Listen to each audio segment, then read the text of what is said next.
বাংলার সাহিত্য জগতের কিছু সুন্দর রঙিন গল্প নিয়ে তৈরি এই গল্প ঘরের আজকের গল্প কবি রবীন্দ্রনাথ ঠাকুরের ঘাটের কথা। ঘাটের কথা গল্পটি রবীন্দ্রনাথ ঠাকুরের প্রথম দিকের ছোট গল্পগুলির মধ্যে একটি। এটি রচিত হয়েছিল 1885 সালে। তো চলুন গল্পটি চটপট শুরু করি।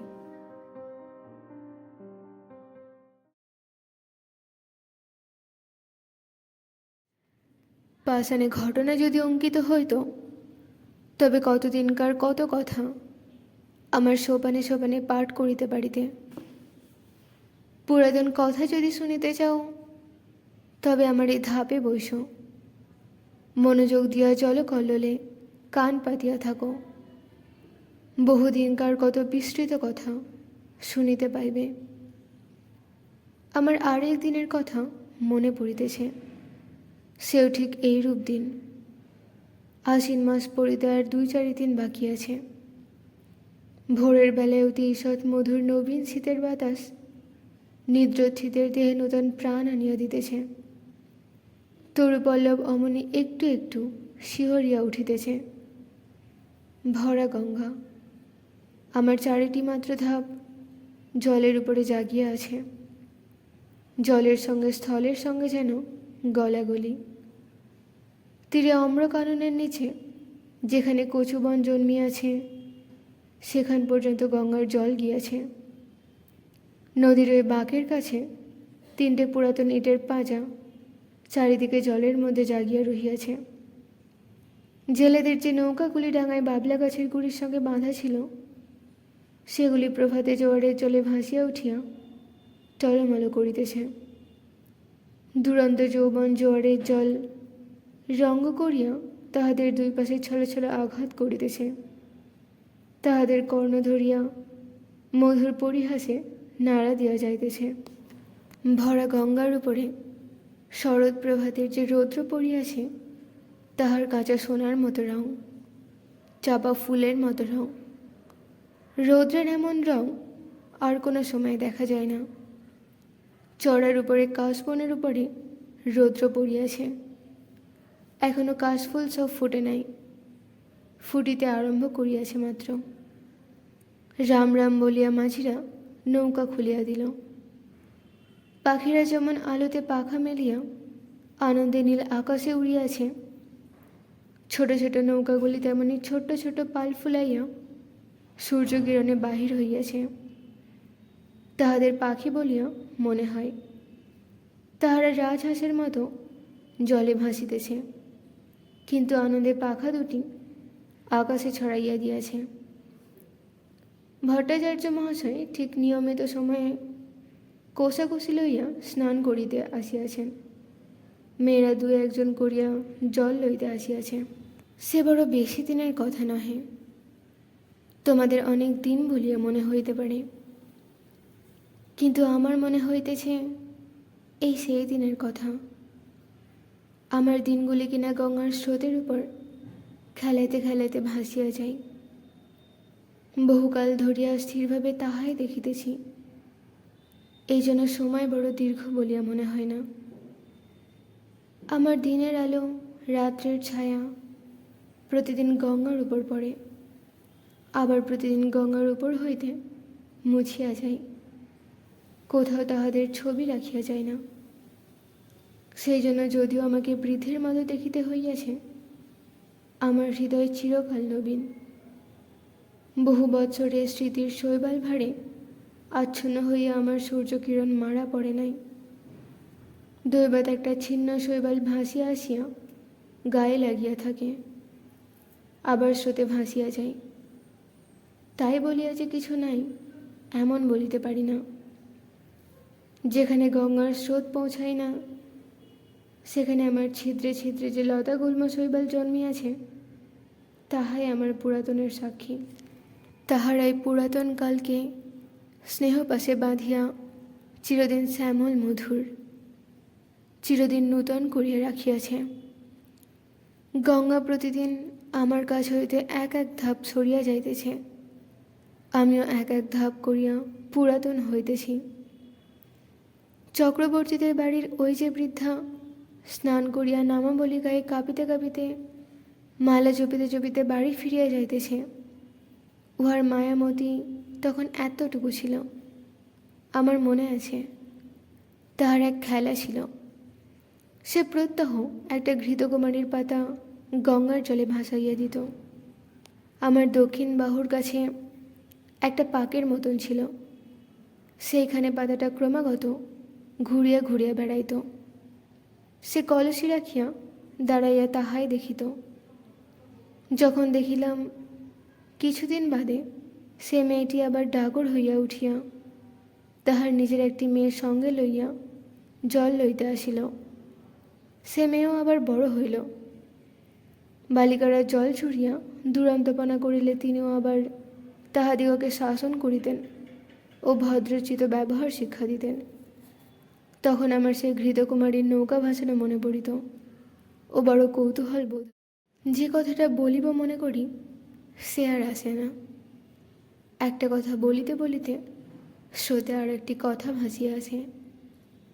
কথা আসে, কথা যায়, ধরিয়া রাখিতে পারি না। কেবল একটা কাহিনী সেই ঘৃতকুমারীর নৌকাগুলির মতো পাকে পড়িয়া অবিশ্রাম ফিরিয়া ফিরিয়া আসে। তেমনই একটা কাহিনী তাহার পসরা লইয়া আজ আমার কাছে ফিরিয়া ফিরিয়া বেড়াইতেছে। কখন ডোবে কখন ডোবে, পাতাটুকুর মতো সে অতি ছোট, তাহাতে বেশি কিছু নাই। দুটি খেলার ফুল আছে, তাহাকে ডুবিতে দেখিলে কোমল প্রাণা বালিকা কেবলমাত্র একটি দীর্ঘ নিঃশ্বাস ফেলিয়া বাড়ি ফিরিয়া যাইবে। মন্দিরের পাশে যেখানে গোসাইদের গোয়াল ঘরের বেড়া দেখিতেছ, ওইখানে একটা বাবলা গাছ ছিল।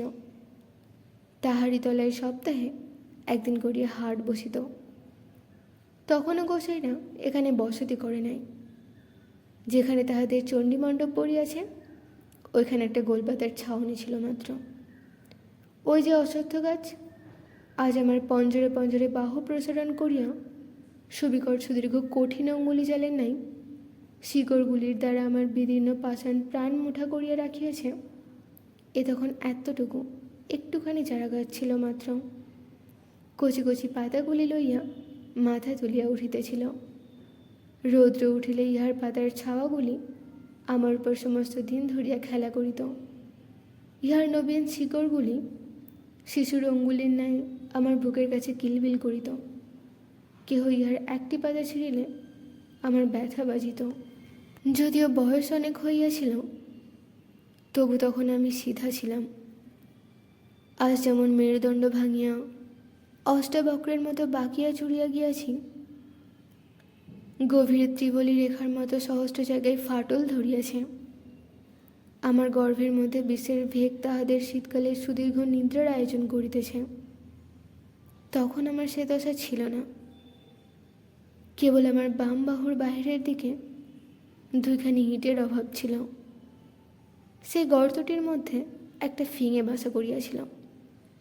ভোরের বেলায় যখন সে উসখুস করিয়া জাগিয়া উঠিত, মৎস্যপুচ্ছের ন্যায় তাহার জোড়া পুচ্ছ দুই চারিবার দ্রুত নাচাইয়া শীষ দিয়া আকাশে উড়িয়া যাইত, তখন জানিতাম কুসুমের ঘাটে আসিবার সময় হইয়াছে।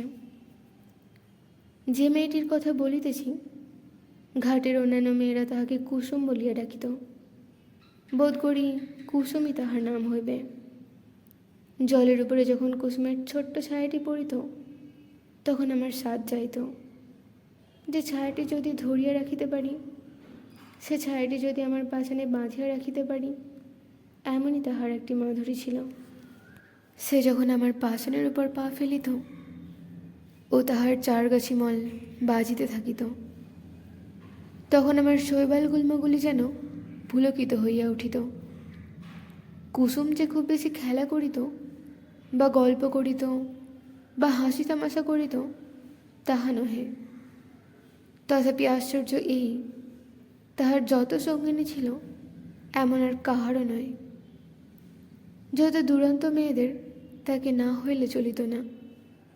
কেহ তাহাকে বলিত কুশি, কেহ তাহাকে বলিত খুশি, কেহ তাহাকে বলিত রাক্ষসী, তাহার মা তাহাকে বলিত কুসুমী। যখন তখন দেখিতাম কুসুম জলের ধারে বসিয়া আছে।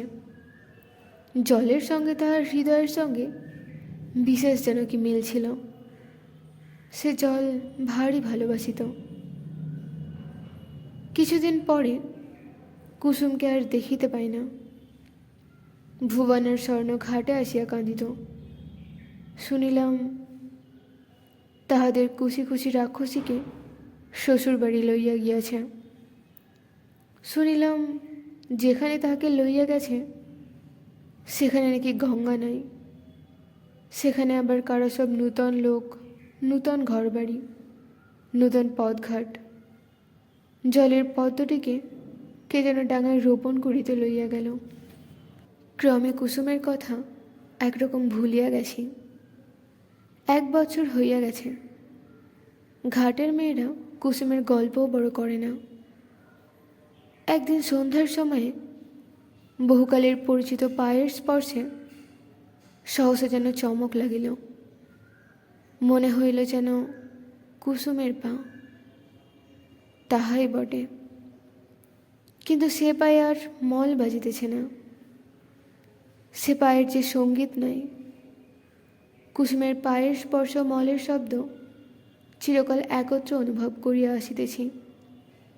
আজ সহসা সেই মলের শব্দটি না শুনিতে পাইয়া সন্ধ্যাবেলাকার জলের কল্লোল কেমন বিষণ্ণ শোনাইতে লাগিল। অম্রবনের মধ্যে পাতা ঝরঝর করিয়া বাতাস কেমন হাহা করিয়া উঠিল। কুসুম বিধবা হইয়াছে। শুনিলাম তাহার স্বামী বিদেশে চাকরি করিত। 2-1 দিন ছাড়া স্বামীর সহিত সাক্ষাৎই হয় নাই। পত্রযোগে বৈধব্যের সংবাদ পাইয়া 8 বছর বয়সে মাথায় সিঁদুর মুছিয়া গায়ের গহনা ফেলিয়া আবার তাহার দেশে সেই গঙ্গার ধারে ফিরিয়া আসিয়াছে। কিন্তু তাহার সঙ্গিনীদেরও বড় কেহ নাই। ভুবন, স্বর্ণ, অমলা শ্বশুর ঘর করিতে গিয়াছে। কেবল শরৎ আছে। কিন্তু শুনিতেছি অগ্রহায়ণ মাসে তাহারও বিবাহ হইয়া যাইবে। কুসুম নিতান্ত একলা পড়িয়াছে। কিন্তু সে যখন 2টি হাঁটুর উপর মাথা রাখিয়া চুপ করিয়া আমার ধাবে বসিয়া থাকিত, তখন আমার মনে হইত যেন নদীর ঢেউগুলি সবাই মিলিয়া হাত তুলিয়া তাহাকে কুশি খুশি রাক্ষসী বলিয়া ডাকাডাকি করিত। বর্ষার আরম্ভে গঙ্গা যেমন প্রতিদিন দেখিতে দেখিতে ভরিয়া ওঠে, কুসুম তেমনি দেখিতে দেখিতে প্রতিদিন সৌন্দর্যে যৌবনে ভরিয়া উঠিতে লাগিল। কিন্তু তাহার মলিন বসন, করুণ মুখ, শান্ত স্বভাবে তাহার যৌবনের উপর এমন একটি ছায়াময় আবরণ রচনা করিয়া দিয়াছিল যে সে যৌবন, সে বিকশিত রূপ সাধারণের চোখে পড়িত না। কুসুম যে বড় হইয়াছে এ যেন কেহ দেখিতে পাইত না। আমি তো পাইতাম না। আমি কুসুমকে সেই বালিকাটির চেয়ে বড় কখনো দেখি নাই। তাহার মল ছিল না বটে, কিন্তু সে যখন চলিত আমি সেই মলের শব্দ শুনিতে পাইতাম। এমনি করিয়া 10 বৎসর কখন কাটিয়া গেল গায়ের লোকেরা কেহ যেন জানিতেই পারিল না। এই আজ যেমন দেখিতেছ, সে বছরে ভাদ্র মাসের শেষাশেষি এমন এক দিন আসিয়াছিল। তোমাদের প্রপিতামহীরা সেদিন সকালে উঠিয়া এমনিতর মধুর সূর্যের আলো দেখিতে পাইয়াছিলেন। তাহারা যখন এতখানি ঘোমটা টানিয়া কলসি তুলিয়া লইয়া আমার উপরে প্রভাতের আলো আরও আলোময় করিবার জন্য গাছপালার মধ্যে দিয়া গ্রামের উঁচু নিচু রাস্তার ভিতর দিয়া গল্প করিতে করিতে চলিয়া আসিতেন, তখন তোমাদের সম্ভাবনাও তাহাদের মনের এক পার্শ্বে উদিত হইত না। তোমরা যেন ঠিক মনে করিতে পারো না। তোমাদের দিদিমারাও সত্য সত্য একদিন খেলা করিয়া বেড়াইতেন। আজকার দিন যেমন সত্য, যেমন জীবন্ত, সেদিনও ঠিক তেমনই সত্য ছিল।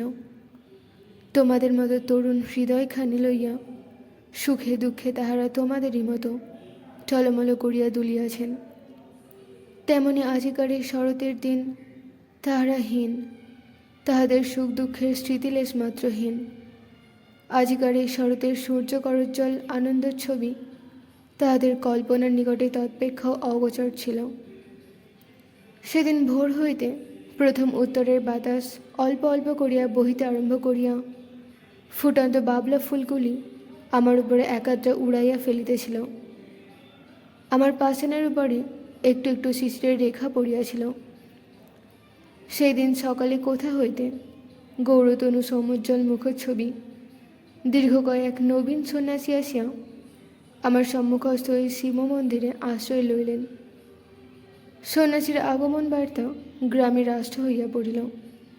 মেয়েরা কলসী রাখিয়া বাবা ঠাকুরকে প্রণাম করিবার জন্য মন্দিরে গিয়া ভিড় করিল। প্রতিদিন ভিড় বাড়িতে লাগিল। একে সন্ন্যাসী, তাহাতে অনুপম রূপ, তাহাতে তিনি কাহাকেও অবহেলা করিতেন না। ছেলেদের কোলে লইয়া বসাইতেন, জননীদিগকে ঘরকন্যার কথা জিজ্ঞাসা করিতেন। নারী সমাজে অল্পকালের মধ্যেই তাহার অত্যন্ত প্রতিপত্তি হইল। তাহার কাছে পুরুষও বিস্তর আসিত। কোনোদিন ভগবত পাঠ করিতেন, কোনোদিন ভগবদ্ গীতার ব্যাখ্যা করিতেন, কোনোদিন মন্দিরে বসিয়া নানা শাস্ত্র লইয়া আন্দোলন করিতেন। তাহার নিকটে কেহ উপদেশ লইতে আসিত, কেহ মন্ত্র লইতে আসিত, কেহ রোগের ঔষধ জানিতে আসিত। মেয়েরা ঘাটে আসিয়া বলা বলি করিত, আহা কি রূপ! মনে হয় যেন মহাদেব সশরীরে তাহার মন্দিরে আসিয়া অধিষ্ঠিত হইয়াছেন। যখন সন্ন্যাসী প্রতিদিন প্রত্যুষে সূর্যোদয়ের পূর্বে শুকতারাকে সম্মুখে রাখিয়া গঙ্গার জলে নিমগ্ন হইয়া ধীর গম্ভীর স্বরে সন্ধ্যা বন্দনা করিতেন, তখন আমি জলের কল্লোল শুনিতে পাইতাম না। তাহার সে কণ্ঠস্বর শুনিতে শুনিতে প্রতিদিন গঙ্গার পূর্ব উপকূলে আকাশ রক্তবর্ণ হইয়া উঠিত। মেঘের ধারে ধারে অরুণ রঙের রেখা পড়িত। অন্ধকার যেন বিকাশ চমুক কুড়ির আবরণ পুটের মতো ফাটিয়া চারিদিকে নামিয়া পড়িত ও আকাশ সরোবরে উষা কুসুমের লাল আভা অল্প অল্প করিয়া বাহির হইয়া আসিত। আমার মনে হইত যে এই মহাপুরুষ গঙ্গার জলে দাঁড়াইয়া পূর্বের দিকে চাহিয়া যে এক মহামন্ত্র পাঠ করেন, তাহারই এক একটি শব্দ উচ্চারিত হইতে থাকে আর নিশিথিনীর কুহক ভাঙিয়া যায়। চন্দ্রতারা পশ্চিমে নামিয়া পড়ে, সূর্য পূব আকাশে উঠিতে থাকে, জগতের দৃশ্যপট পরিবর্তিত হইয়া যায়। এ কে মায়াবী! স্নান করিয়া যখন সন্ন্যাসী হোমশিখার নাই তাহার দীর্ঘ শুভ্র পুণ্যতনু লইয়া জল হইতে উঠিতেন, তাহার জটাজুট হইতে জল ঝরিয়া পড়িত, তখন নবীন সূর্যকিরণ তাহার সর্বাঙ্গে পড়িয়া প্রতিফলিত হইতে থাকিত। এমন আরও কয়েক মাস কাটিয়া গেল। চৈত্র মাসে সূর্যগ্রহণের সময় বিস্তর লোক গঙ্গা স্নানে আসিল। বাবলাতলায় মস্ত হাট বসিল। এই উপলক্ষে সন্ন্যাসীকে দেখিবার জন্য লোক সমাগম হইল। যে গ্রামে কুসুমের শ্বশুরবাড়ি, সেখান হইতে অনেকগুলি মেয়ে আসিয়াছিল। সকালে আমার ধাপে বসিয়া সন্ন্যাসী জপ করিতেছিলেন। তাহাকে দেখিয়াই সহসা একজন মেয়ে আর একজনকে গা টিপিয়া বলিয়া উঠিল, ওগো, এ যে আমাদের কুসুমের স্বামী। আর একজন আঙুলে 2 ঘোমটা কিছু ফাঁক করিয়া বলিয়া উঠিল, ও মা, তাই তো গা, এ যে আমাদের চাটুর্যেদের বাড়ির ছোট দাদাবাবু। আর একজন ঘোমটার বড় ঘটা করিত না, সে কহিল, আহা, তেমনই কপাল, তেমনই নাক, তেমনই চোখ। আর একজন সন্ন্যাসীর দিকে মনোযোগ না করিয়া নিঃশ্বাস ফেলিয়া কলসি দিয়া জল ঠেলিয়া বলিল, আহা, সে কি আর আছে, সে কি আর আসবে, কুসুমের কি তেমনই কপাল। তখন কেহ বলিল, তার এত দাড়ি ছিল না। কেহ বলিল, সে এমন একহারা ছিল না। কেহ বলিল, সে যেন এতটা লম্বা নয়। এইরূপে এই কথাটার একরূপ নিষ্পত্তি হইয়া গেল, আর উঠিতে পারিল না। গ্রামের আর সকলেই সন্ন্যাসীকে দেখিয়াছিল, কেবল কুসুম দেখে নাই। অধিক লোক সমাগম হওয়াতে কুসুম আমার কাছে আসা একেবারে পরিত্যাগ করিয়াছিল।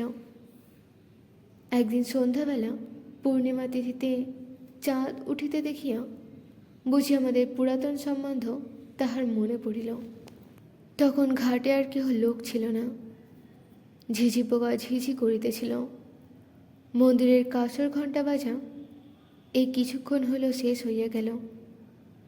তাহার শেষ শব্দ তরঙ্গ ক্ষীণতর হইয়া পরপারের ছায়াময় বনশ্রেণীর মধ্যে ছায়ার মতো মিলাইয়া গেছে। পরিপূর্ণ জ্যোৎস্না, জোয়ারের জল ছলছল করিতেছে।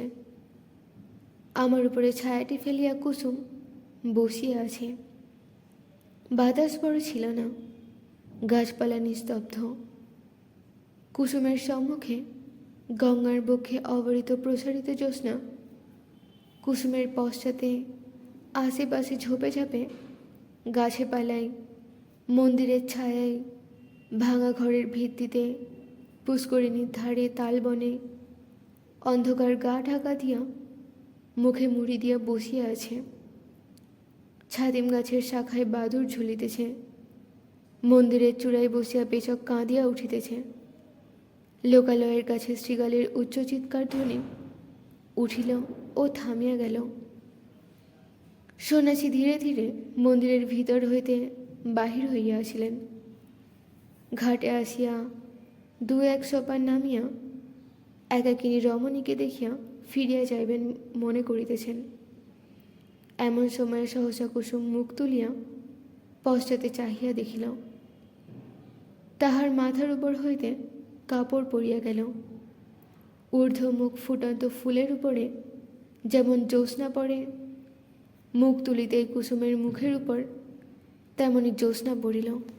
সেই মুহূর্তেই মাথার উপর দিয়া পেচক ডাকিয়া চলিয়া গেল। শব্দে সচকিত হইয়া আত্মসংবরণ করিয়া কুসুম মাথায় কাপড় তুলিয়া দিল। উঠিয়া সন্ন্যাসীর পায়ের কাছে লুটাইয়া প্রণাম করিল। সন্ন্যাসী আশীর্বাদ করিয়া তাহাকে জিজ্ঞাসা করিলেন, তোমার নাম কি? কুসুম কহিল, আমার নাম কুসুম। সে রাত্রে আর কোনো কথা হইল না। কুসুমের ঘর খুব কাছেই ছিল। কুসুম ধীরে ধীরে চলিয়া গেল। সে রাত্রে সন্ন্যাসী অনেকক্ষণ পর্যন্ত আমার সোপানে বসিয়াছিলেন। অবশেষে যখন পূর্বের চাঁদ পশ্চিমে আসিল, সন্ন্যাসীর পশ্চাতের ছায়া সম্মুখে আসিয়া পড়িল। তখন তিনি উঠিয়া মন্দিরে গিয়া প্রবেশ করিলেন। তাহার পরদিন হইতে আমি দেখিতাম কুসুম প্রত্যহ আসিয়া সন্ন্যাসীর পদধূলি লইয়া যাইত। সন্ন্যাসী যখন শাস্ত্র ব্যাখ্যা করিতেন তখন সে একধারে দাঁড়াইয়া শুনিত। সন্ন্যাসী প্রাতঃ সন্ধ্যা সমাপন করিয়া কুসুমকে ডাকিয়া তাহাকে ধর্মের কথা বলিতেন। সব কথা সে কি বুঝিতে পারিত, কিন্তু অত্যন্ত মনোযোগের সহিত সে চুপ করিয়া বসিয়া শুনিত।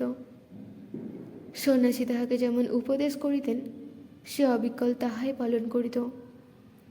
প্রত্যহ সে মন্দিরের কাজ করিত, দেবসেবায় আলস্য করিত না।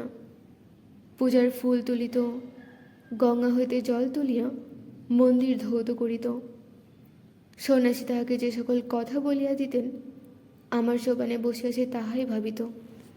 ধীরে ধীরে তাহার যেন দৃষ্টি প্রসারিত হইয়া গেল, হৃদয় উদ্ঘাটিত হইয়া গেল। সে যাহা দেখে নাই তাহা দেখিতে লাগিল, যাহা শোনে নাই তাহা শুনিতে লাগিল। তাহার প্রশান্ত মুখে যে একটি ম্লান ছায়া ছিল তাহা দূর হইয়া গেল। সে যখন ভক্তি ভরে প্রভাতে সন্ন্যাসীর পায়ের কাছে লুটাইয়া পড়িত তখন তাহাকে দেবতার নিকটে উৎসর্গীকৃত শিশির ধৌত পূজার ফুলের মতো দেখাইত। একটি সুবিমল প্রফুল্লতা তাহার সর্বশরীর আলো করিয়া তুলিত। শীতকালের এই অবসান সময়ে শীতের বাতাস বয়, আবার এক একদিন সন্ধ্যাবেলায় সহসা দক্ষিণ হইতে বসন্তের বাতাস দিতে থাকে। আকাশে হিমের ভাব একেবারে দূর হইয়া যায়। অনেক দিন পরে গ্রামের মধ্যে বাঁশি বাজিয়া ওঠে। গানের শব্দ শুনিতে পাওয়া যায়।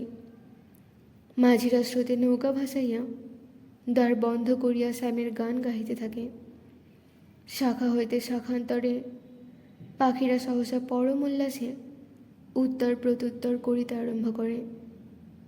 সময়টা এইরূপ আসিয়াছে। বসন্তের বাতাস লাগিয়া আমার পাষাণ হৃদয়ের মধ্যে অল্পে অল্পে যেন যৌবনের সঞ্চার হইতেছে।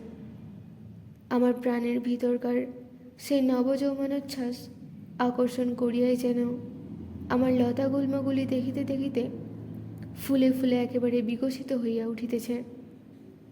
এ সময়ে কুসুমকে আর দেখিতে পাই না। কিছুদিন হইতে সে আর মন্দিরেও আসে না, ঘাটেও আসে না। সন্ন্যাসীর কাছে তাহাকে আর দেখা যায় না। ইতিমধ্যে কি হইল আমি কিছুই জানিতে পারি নাই। কিছুকাল পরে একদিন সন্ধ্যাবেলায় আমারই সোপানে সন্ন্যাসীর সহিত কুসুমের সাক্ষাৎ হইল।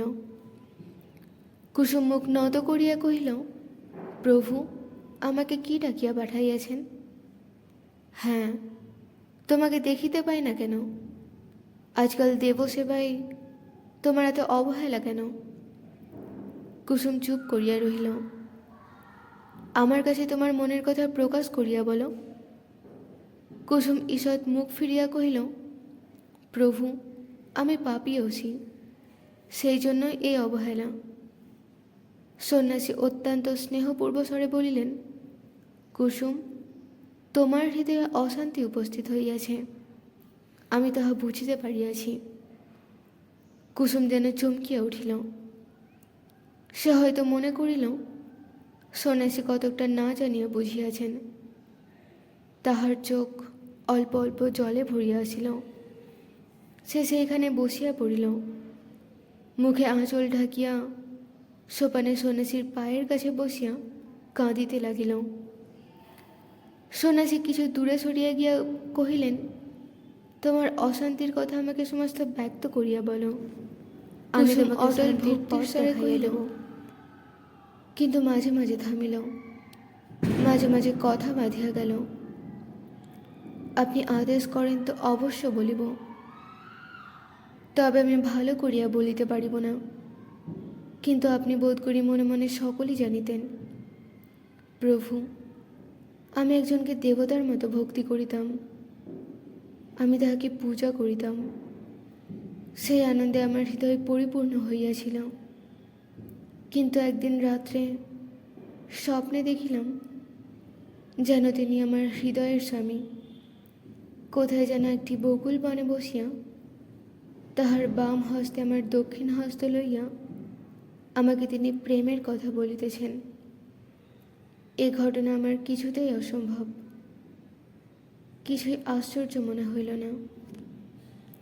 স্বপ্ন ভাঙিয়া গেল, তবু স্বপ্নের ঘোর ভাঙিল না। তাহার পরদিন যখন তাহাকে দেখিলাম, আর পূর্বের মতো দেখাইলাম না। মনে মনে সেই স্বপ্নের ছবি উদয় হইতে লাগিল। ভয়ে দূরে পালাইলাম, কিন্তু সে ছবি আমার সঙ্গে সঙ্গে রহিল। সে অবধি আমার হৃদয়ের অশান্তি আর দূর হয় না। আমার সমস্ত অন্ধকার হইয়া গেছে। যখন কুসুম অশ্রু মুছিয়া মুছিয়া এই কথাগুলি বলিতেছিল, তখন আমি অনুভব করিয়াছিলাম সন্ন্যাসী সবলে তাহার দক্ষিণ পদতল দিয়া আমার পাষাণ চাপিয়াছিলেন। কুসুমের কথা শেষ হইলে সন্ন্যাসী কহিলেন, যাহাকে স্বপ্ন দেখিয়াছ সে কে বলিতে হইবে। কুসুম জোর হাতে কহিল, তাহা বলিতে পারিব না। সন্ন্যাসী কহিলেন, তোমার মঙ্গলের জন্য জিজ্ঞাসা করিতেছি, সে কে স্পষ্ট করিয়া বলো। কুসুম সবলে নিজের কোমল হাত দুটি পীড়ন করিয়া হাত জোর করিয়া বলিল, নিতান্ত সে কে বলিতেই হইবে। সন্ন্যাসী কহিলেন, হ্যাঁ বলিতেই হইবে। কুসুম তৎক্ষণাৎ বলিয়া উঠিল, প্রভু সে তুমি। যেমনি তাহার নিজের কথা নিজের কানে গিয়া পৌঁছিল, অমনি সে মূর্ছিত হইয়া আমার কঠিন কোলে পড়িয়া গেল। সন্ন্যাসী প্রস্তরের মূর্তির মতো দাঁড়াইয়া রহিলেন। যখন মূর্ছা ভাঙিয়া কুসুম উঠিয়া বসিল, তখন সন্ন্যাসী ধীরে ধীরে কহিলেন, তুমি আমার সকল কথাই পালন করিয়াছ, আর একটি কথা বলিব, পালন করিতে হইবে। আমি আজই এখান হইতে চলিলাম, আমার সঙ্গে তোমার দেখা না হয়। আমাকে তোমায় ভুলিতে হইবে। বলো, এই সাধনা করিবে? কুসুম উঠিয়া দাঁড়াইয়া সন্ন্যাসীর মুখের পানে চাহিয়া ধীর স্বরে কহিল, প্রভু, তাহাই হইবে। সন্ন্যাসী কহিলেন, তবে আমি চলিলাম। কুসুম আর কিছু না বলিয়া তাহাকে প্রণাম করিল, তাহার পায়ের ধুলা মাথায় তুলিয়া লইল। সন্ন্যাসী চলিয়া গেলেন। কুসুম কহিল, তিনি আদেশ করিয়া গিয়াছেন, তাহাকে ভুলিতে হইবে, বলিয়া ধীরে ধীরে গঙ্গার জলে নামিল। এতটুকু বেলা হইতে সেই জলের ধারে কাটাইয়াছে। শান্তির সময় এই জল যদি হাত বাড়াইয়া তাহাকে কোলে করিয়া না লইবে, তবে আর কে লইবে? চাঁদ অস্ত গেল, রাত্রি ঘোর অন্ধকার হইল। জলের শব্দ শুনিতে পাইলাম, আর কিছু বুঝিতে পারিলাম না। অন্ধকারে বাতাস হু হু করিতে লাগিল। পাছে তিলমাত্র কিছু দেখা যায় বলিয়া সে যেন ফু দিয়া আকাশের তারাগুলিকে নিভাইয়া দিতে চায়। আমার কোলে যে খেলা করিত, সে আজ তাহার খেলা সমাপন করিয়া আমার কোল হইতে কোথায় সরিয়া গেল, জানিতে পারিলাম না।